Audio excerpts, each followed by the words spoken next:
AFRTS News Center in Washington, this is the 2-Minute Report. I'm Gene Brink. On this edition, medical innovations.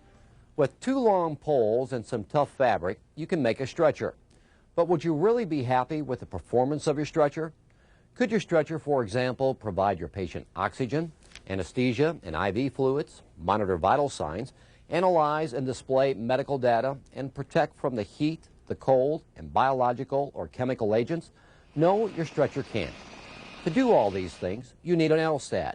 Life support for trauma and transport stretches the role of the stretcher, from simple carrier to mobile intensive care unit. LSTAT needs more testing before it reaches your local hospital, but military surgeons have already used the future stretcher in an operating room at Walter Reed Army Medical Center in Washington.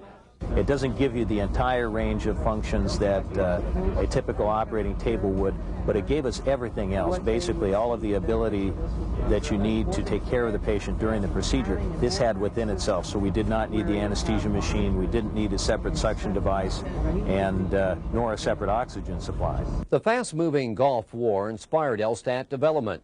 As fighting there surged further away from field hospitals, the wounded had to hang on during longer evacuation flights to reach advanced medical care.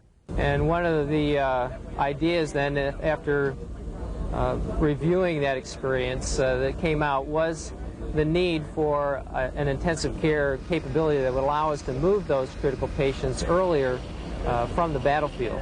Evacuations begin earlier with LSTAT because its precise monitoring equipment allows a medic to quickly determine when a patient can be safely transported. That's the 2-Minute Report. From Washington, I'm Gene Brink.